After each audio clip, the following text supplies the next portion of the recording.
What's up, guys? Coach John Wojo here with JW Fitness. This question is very short and to the point, so my answer is going to be short and to the point. This will not be a long video. How much of a calorie surplus do you need for muscle growth? So, I would say it does depend on your level of, like, where you're starting out. Like, if you're an 18-year-old and you're just lifting for the first time, you can get away with adding more calories to your diet than somebody who is, 50 years old and looking to build a little muscle. Because somebody who is older and has been training a long time and is presumably a lot closer to their genetic potential is not going to build a whole lot of muscle very quickly. You can still build muscle, but it's harder to do the longer you train and the older you are. When you're younger, you literally have your entire life ahead of you, and your testosterone levels are the highest that they're ever going to be in your lifetime. And so your body is primed to make those newbie gains, because virtually everything you do is a novel stimulus that your body needs to adapt to and is going to grow from. So you can get away with making a lot of mistakes. As long as you're eating a lot of food and training really hard, even if it's the wrong way, you're going to continue to make a ton of improvement for years. That person is less likely to get very fat from eating a little too much, because so much of it is going to go into recovery and building muscle than, like I said, somebody who's older and has been training a long time. So you're going to have to temper the advice with understanding that, spectrum. Having said that, if you kind of have a really good idea of where your maintenance calories are, I would start by adding maybe 250 to 500 calories per day to build muscle.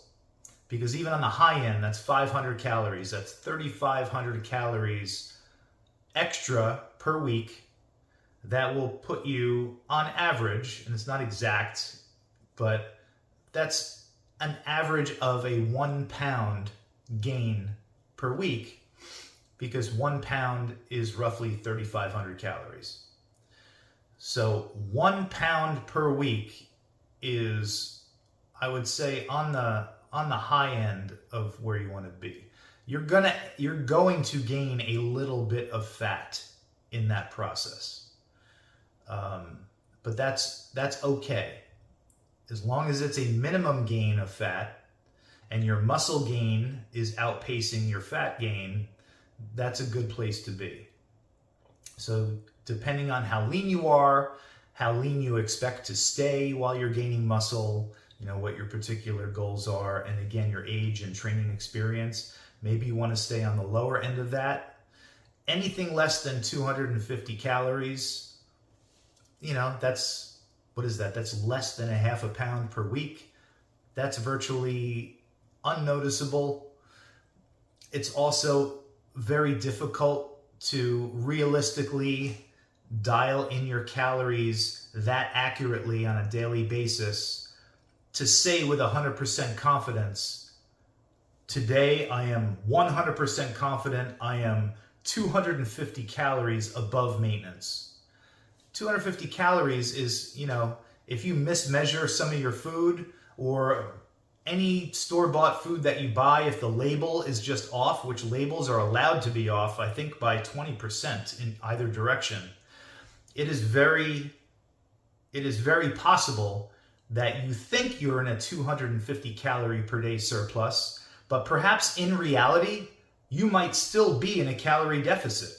You might be 300 calories less than that number, which is technically putting you in a slight deficit, when in your mind, you think you're in a surplus and you're wondering why you're not making progress and why the scale's not moving up. So 500 calories is kind of enough of a cushion to make sure you're eating enough calories to support muscle growth, but also